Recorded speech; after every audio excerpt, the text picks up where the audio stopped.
Anka ala tanu kabara sebeke kabare kada andaba alaye kasali chaya ala kiraka yasa ana hera soro kiyama shokere kaere baraya ikramu kadanani. A'udhu billahi minash shaitanir rajim. Bismillahir rahmanir rahim. Fidèles téléspectateurs de la MTA francophone, assalamu alaikum wa rahmatullahi ta'ala wa barakatuh. Vous suivez l'émission C'est un nouveau, émission qui a pour objectif de vous édifier sur les saintes pratiques islamiques telles que prescrites par le vénéré prophète Muhammad sallallahu alayhi wa sallam. Aujourd'hui, nous débattrons d'un sujet purement spirituel, l'élévation de soi, l'élévation de l'âme. Le chemin vers la spiritualité demeure le véritable challenge du croyant. Et les recettes pour y arriver avec brio, c'est tout à l'heure avec nos différents invités dont j'ai l'honneur de vous présenter. J'ai à ma gauche Mourabi Zalé Mohamed, salam alaikum wa rahmatullah. Et juste à côté, nous avons notre bien-aimé Abdussalam Touré, salam alaikum wa rahmatullah. Wa alaikum salam wa rahmatullah. Alors, merci d'avoir honoré notre invitation. Ok, tout à l'heure, j'ai dit tantôt que la spiritualité est le véritable challenge du croyant. Et c'est l'un des objectifs majeurs que le croyant se fixe dès qu'il rentre dans des pratiques religieuses. Alors, très rapidement, la notion de la spiritualité, comment pouvons-nous la définir? A'udhu billahi minash shaitanir rajim. Bismillahir rahmanir rahim. Effectivement, parlons de spiritualité, il faudrait savoir que ce n'est pas quelque chose dont l'on acquiert d'un seul coup. Voilà, c'est un truc qui vient de façon progressive. Par exemple, lorsque le Saint-Courant parle de cette spiritualité, il mentionne en même temps les différentes étapes à travers lesquelles le croyant pourrait passer. Par exemple, lorsque nous prenons la sourate Mu'minun, qui est le chapitre 23, dès le départ, il nous dit quoi? A'udhu billahi minash shaitanir rajim. Dieu nous dit قد أفلح المؤمنون الذين هم في صلاتهم خاشعون. Qui dit quoi? Ceux qui sont humbles dans leur prière. Ça, c'est la première étape de la spiritualité. La première étape de la spiritualité nous dit quoi à travers ce verset? Il parle d'abord d'être humble. Humble dans la prière. Humble dans la prière. Voilà, l'humilité. L'humilité. Voilà, ça, c'est la première étape. Nous pouvons faire une comparaison de cette évolution spirituelle-là dans notre état physique avec la naissance d'un bébé qui prend naissance depuis l'émission des spermatozoïdes jusqu'à la création de l'enfant, voilà, jusqu'à la naissance. Voilà, donc cette étape-là, d'être humble dans la prière, lorsque nous voulons l'attribuer de façon physique, c'est un peu comme l'émission des spermatozoïdes, voilà, qui est dès le départ quelque chose de nécessaire pour la procréation de l'enfant. Voilà, donc la spiritualité, l'homme spirituel qui se retrouve à ce niveau-là, il se retrouve à l'étape 1. Voilà, il n'est pas encore arrivé quelque part. Parce qu'à ce niveau-là même déjà, vous voyez que les spermatozoïdes sont quelque chose de façon très simple. Voilà, peuvent s'égarer. Voilà, fragile, très fragile. Voilà, donc ça c'est l'étape 1 de la spiritualité. Le verset continue pour nous dire quoi? Et qui se détourne de tout ce qui est vain. Voilà, donc l'homme spirituel, en plus d'être humble dans ta prière, lorsque tu avances un peu dans la spiritualité, tu te retrouves dans l'étape où maintenant tu t'écartes des choses vaines. Voilà, ces choses vaines ne sont plus tes préoccupations. De façon physique, lorsque nous voulons énumérer cela se réfère un peu plus à quoi? Au façonnement du caillot adhérent, un caillot de sang qui est créé. Parce que lorsque nous parlons de création, après l'émission des spermatozoïdes, l'étape qui suit juste est quoi? C'est cette manière de façonner les caillots. C'est les spermatozoïdes qui se transforment maintenant en genre de sang. Alors, nous constatons une petite évolution à ce niveau-là. Donc, de façon spirituelle, c'est un peu comme tu es passé d'un état du stage de l'étape 1 à l'étape 2. Voilà, oui. Qui est maintenant, en plus d'être humble dans ta prière, maintenant tu t'écartes des choses vaines. Le verset va un peu plus loin pour dire quoi. La troisième étape se réfère à quoi? Eux qui sont prompts à payer la zakat. Ça, c'est la troisième étape. Où maintenant, en plus d'être humble dans ta prière, en plus de t'écarter des choses vaines, maintenant tu es demandé à mettre les biens que tu as au service de la religion. Oui. Nous voyons comme l'être humain de façon naturelle est très rattaché à l'argent, Effectivement, au bien matériel. à sa richesse. Donc c'est tellement difficile de mettre ce bien matériel-là sur la voie d'Allah subhanahu wa ta'ala. Donc le croyant qui arrive à ce niveau-là, tu es passé maintenant d'un niveau 1 à un niveau 2 et d'un niveau 2 maintenant à un niveau 3, Oui. où maintenant tu as une certaine aisance à mettre ton bien au service de la religion. Maintenant, si nous voulons prendre cela de façon physique, comparé à la création de l'enfant, c'est un peu comme maintenant nous passons maintenant de caillots de sang qui se transforment maintenant à une boule informe. Voilà, lorsque nous parlons de l'évolution de l'enfant, passons des spermatozoïdes à la naissance de l'enfant. Maintenant, tu es arrivé à une étape où maintenant, après les spermatozoïdes et maintenant à la formation du sang, des caillots sanguins, nous passons maintenant à une création d'une boule informe. Voilà, donc ça c'est maintenant le niveau 3 de la spiritualité, si on peut faire cette comparaison ici. Maintenant, au niveau spirituel, nous parlerons maintenant de l'étape 4. L'étape 4, c'est quoi? وَالَّذِينَ هُمْ لِفُرُوجِهِمْ حَافِظُونَ, et qui préservent leur partie intime. Maintenant, en plus d'être humble dans ta prière, en plus d'être écarté des choses vaines, en plus maintenant de mettre ta propriété, tes biens au service de la religion, tu passes maintenant à une étape où Dieu te dit, les désirs que tu as, ces désirs charnels que tu as, qui est vraiment très difficile à contrôler, que même tu peux prendre tes biens matériels et mettre au service de ces désirs-là. Dieu maintenant te demande de contrôler ces désirs-là. Tu devrais les contrôler et seulement les utiliser où il est de droit. Te marier, l'utiliser seulement avec ta femme. Et nous constatons que dans notre société d'aujourd'hui, c'est un phénomène qui est très difficile à gérer. Nous constatons que l'adultère est un peu répandu partout. Donc le croyant qui passe maintenant de l'étape d'être humble dans la prière, maintenant tu t'es écarté des choses vaines, maintenant tu as mis tes biens au service de la religion, maintenant il t'a demandé de faire quoi? De te comment on appelle? Faut te substituer Oui. et puis essayer de contrôler ces désirs-là. Oui. Voilà. Donc ça, c'est une étape qui est encore plus difficile que les difficile. 3 autres. Oui. Voilà. Donc dans l'évolution spirituelle énumérée par les 5 courants, nous avons l'étape là qui vient au niveau 4. Et lorsque nous voulons faire une comparaison au niveau physique, cela se compare à quoi? En plus d'une boule informe, nous passons maintenant, nous façonnons des os. Vous voyez un peu, l'os même est quelque chose de très résistant, Oui. qui est très dur. Donc lorsqu'on façonne l'os à partir d'une boule informe, nous constatons que maintenant il y a un progrès un peu plus élevé. Parce que de façon physique même, créer l'os à partir d'une boule informe, on constate que oui, maintenant il a besoin de quelque chose de solide. Maintenant, au niveau spirituel aussi, lorsque tu contrôles tes idées Chanel, voilà, c'est un peu comme tu es arrivé à un niveau spirituel élevé.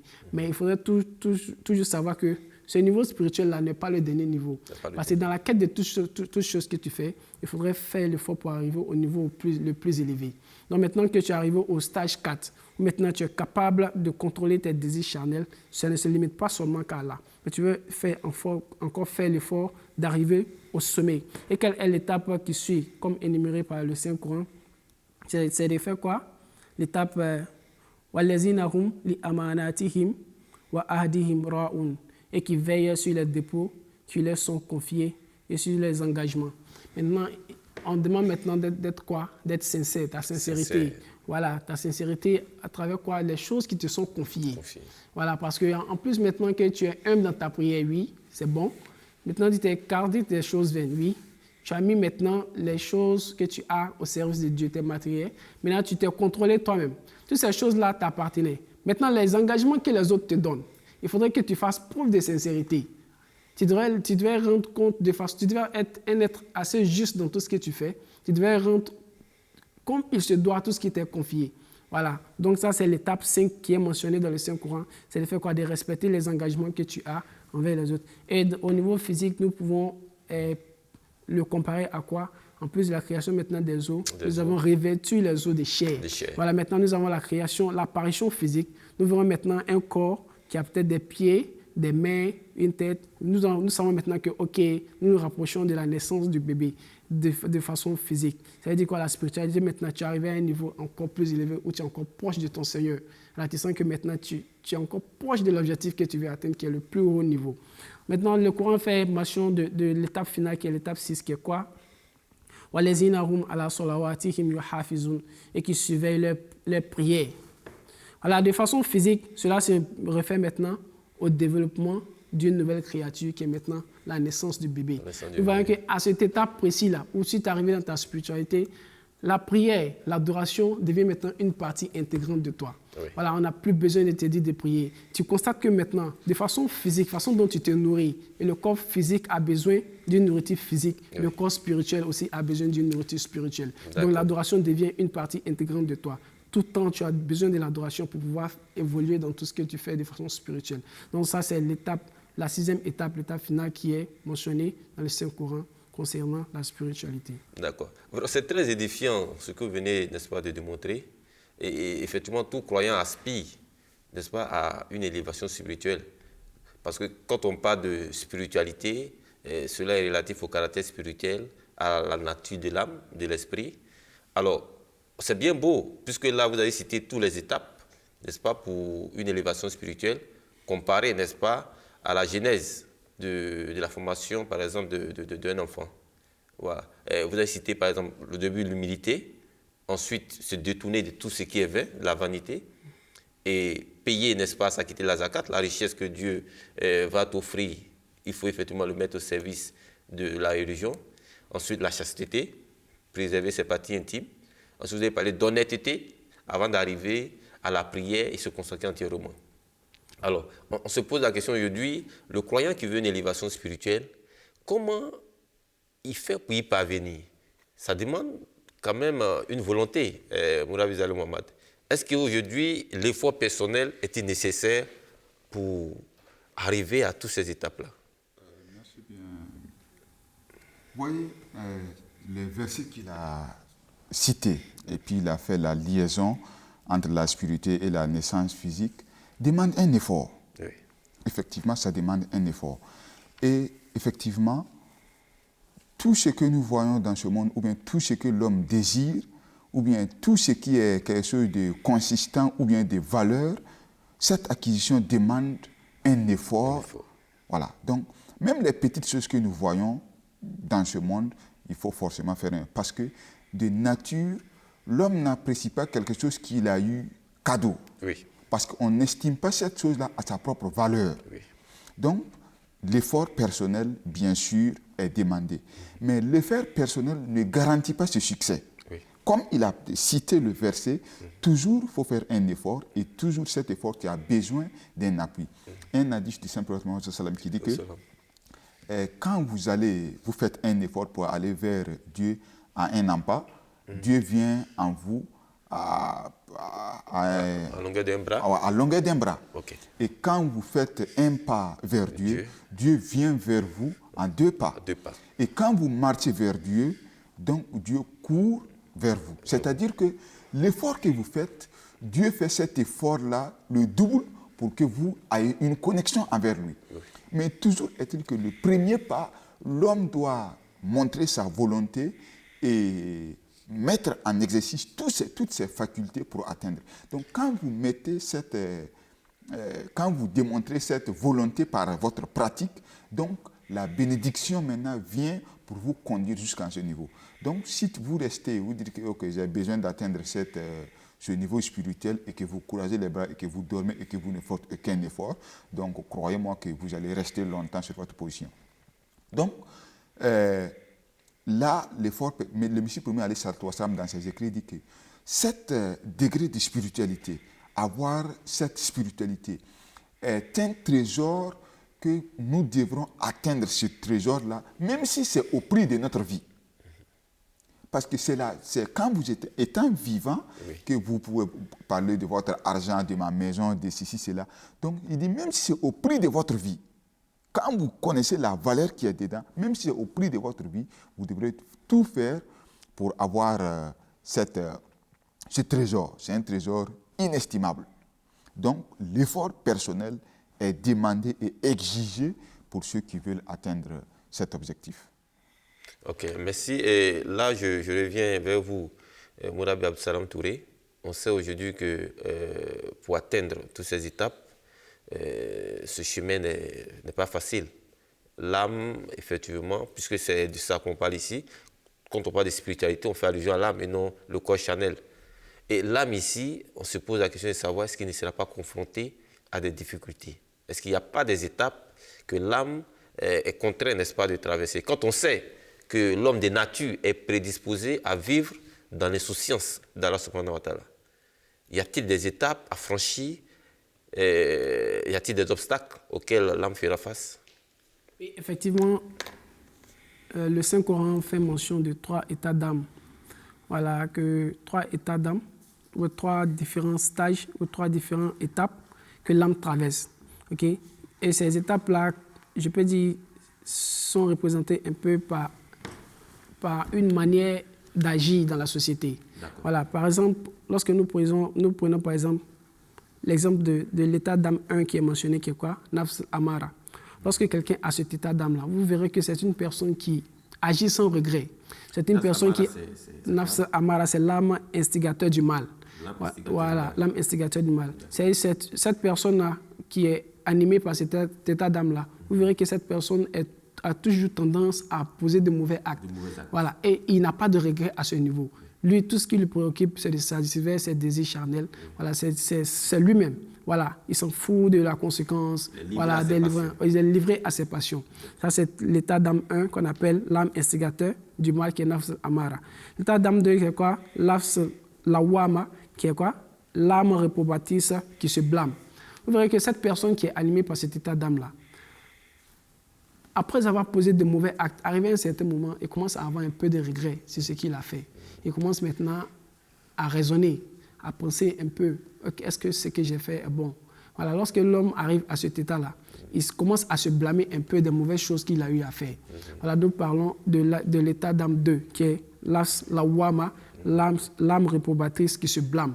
C'est l'état d'âme 2 qui est mentionné par le Saint-Coran. D'accord. Et nous avons l'état d'âme 3 que nous appelons la nafs mutma'in, qui est l'âme apaisée. Vous verrez que cette personne qui est animée par cet état d'âme-là, il a déjà quitté les 2 premières étapes. Il n'est plus à ce niveau-là. Il est arrivé à un certain niveau maintenant où tout ce qu'il fait est en conformité avec ce que Allah subhanahu wa ta'ala a dit. Il ne retombe plus dans les mauvaises choses. Tout ce qu'il fait est fait pour la cause d'Allah subhanahu wa ta'ala. Là, il est arrivé à un niveau où il a une certaine tranquillité et il agit exactement comme Allah subhanahu wa ta'ala veut. Et ses désirs en ce moment-là sont en conformité avec les désirs d'Allah subhanahu wa ta'ala. Ça, c'est l'état d'âme 3 qui est mentionné par le Saint-Coran qu'on appelle Nafs Mutma'in, l'âme apaisée. Donc, ce sont ces 3 différents types d'âmes-là que nous avons et qui représentent 3 différents états chez l'être humain. Voilà, qui, à un certain moment de sa vie, fait des choses négatives. Et à un certain moment de sa vie, il commence à avoir un peu de regret sur ce qu'il a fait. Et de ce niveau-là, il arrive maintenant à atteindre un niveau où il ne fait plus de ces mauvaises choses-là. Et maintenant, il commence à faire de bonnes choses. Et tout ce qu'il fait maintenant est en conformité avec ce qu'Allah subhanahu wa ta'ala veut. Et il ne retourne plus. C'est très intéressant ce que vous dites, Mourabi Zali Mohamed. Tout à l'heure, il donnait les différentes étapes. Là, on est particulièrement plongé dans le jardin de la spiritualité. Alors, 3 étapes à franchir. L'âme va se confronter à 3 étapes qu'il a citées.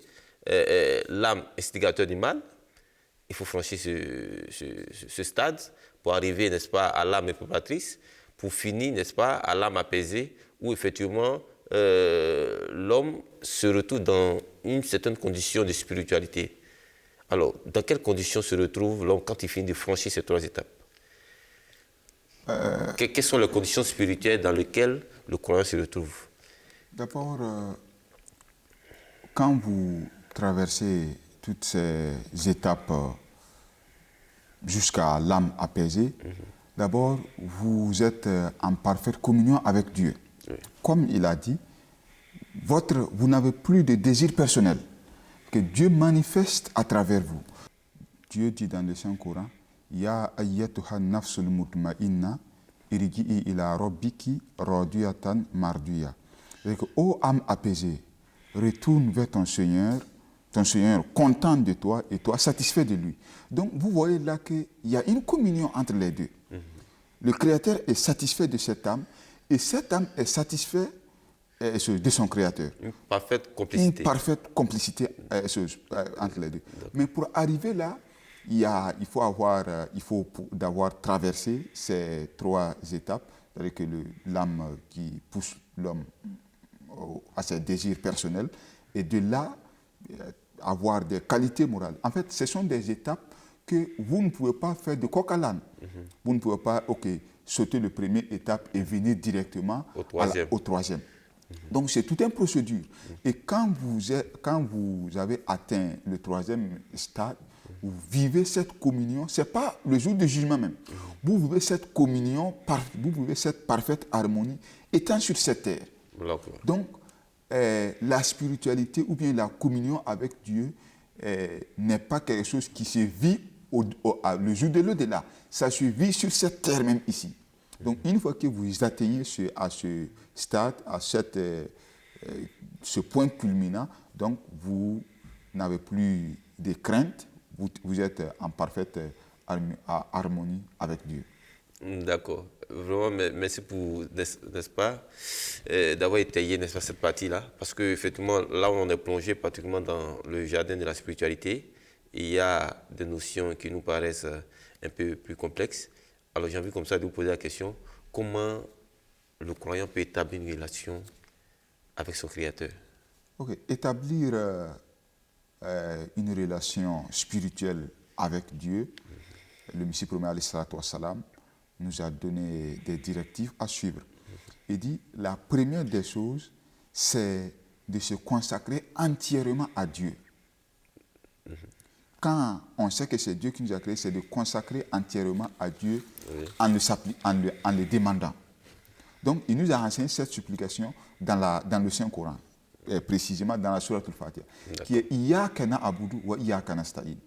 C'est à toi seul, c'est-à-dire consacrer entièrement à Dieu, c'est à toi seul que nous demandons de l'aide. Quelle aide? De nous guider sur le droit chemin, le chemin qui va nous amener à cette union spirituelle avec Dieu. Donc, c'est ce qui est appelé en d'autres mots l'islam. S'en donner entièrement à Dieu et faire cette supplication, en d'autres termes, est appelé l'islam.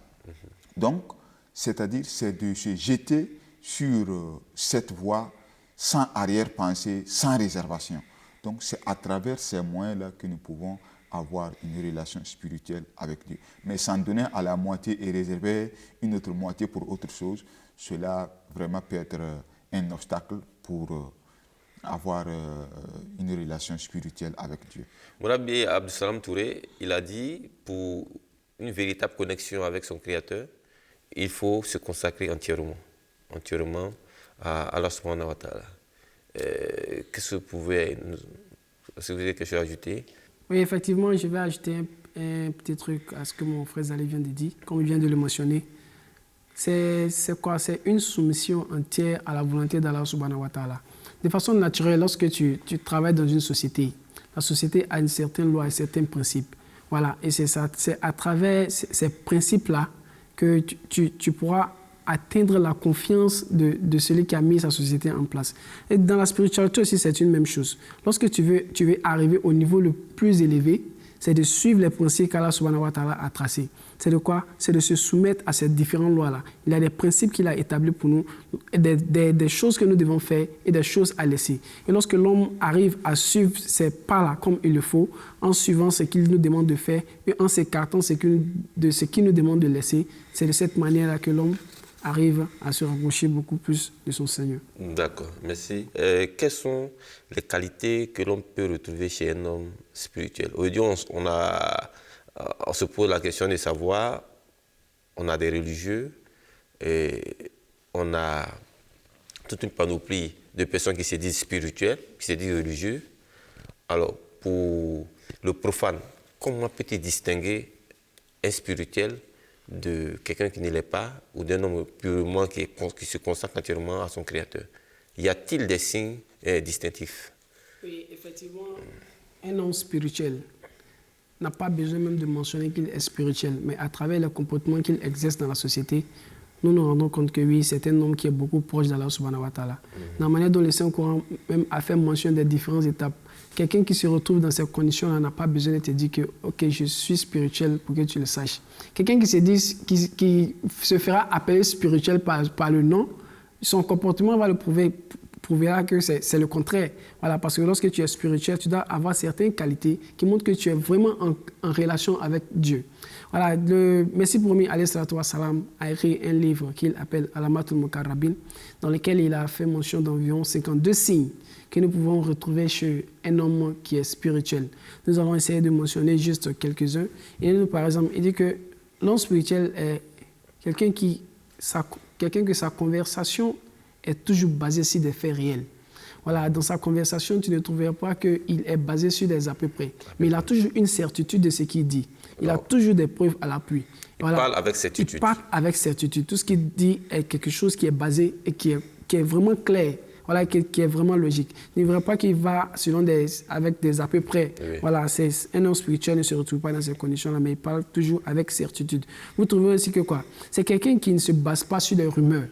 Voilà, comme lui là a dit ceci, lui a dit cela. Non, lui, lorsqu'il parle, c'est qu'il sait ce qu'il est en train de dire.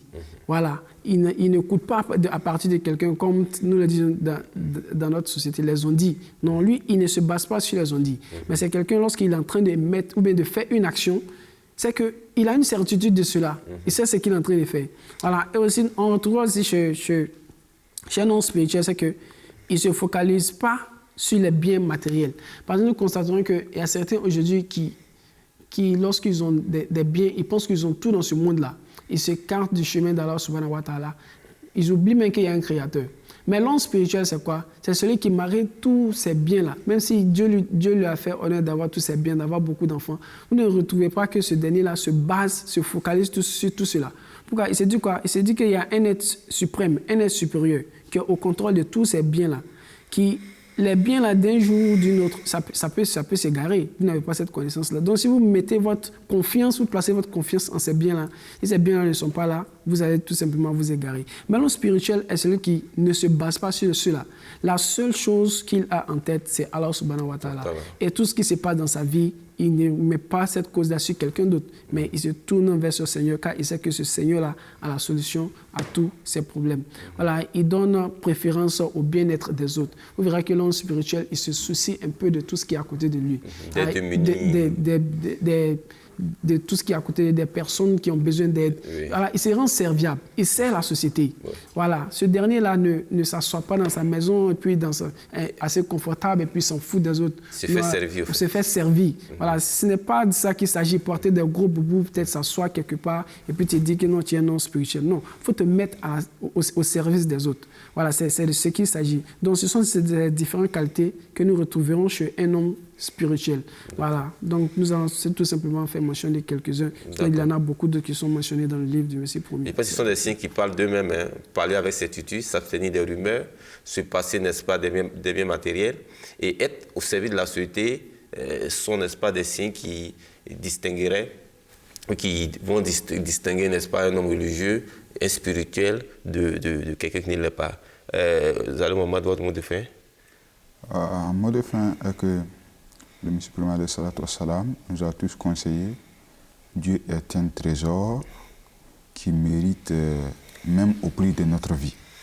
Donc ceux d'entre nous qui sont prêts à aller, donc on doit aller avec toutes les convictions. D'accord. Mourabi Abdou-Salam Touré, votre mot de fin? Oui, effectivement, mon mot de fin serait que, en toute chose, comme nous l'avons dit, l'effort personnel est assez nécessaire. À atteindre la spiritualité n'est pas quelque chose de facile, mais il faudrait tout d'abord savoir que l'envie, l'engouement personnel est quelque chose qui est demandé.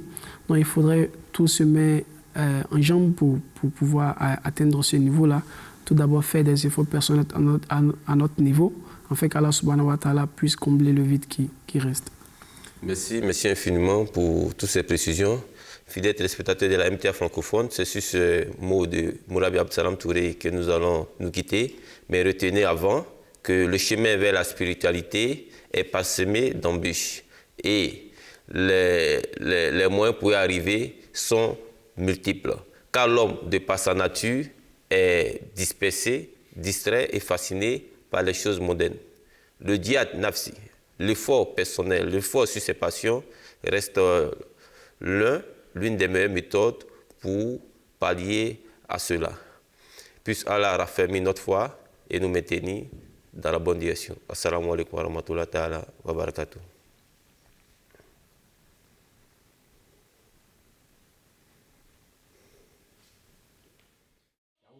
للخير البرايا إكرامه كدناني شكر خير البرايا إكرامه كدناني أنك آلة كبار سبك كبار كدا أندب علي كسالي جايا على تيرك يا سانا هيرا سوروك يا ما شكر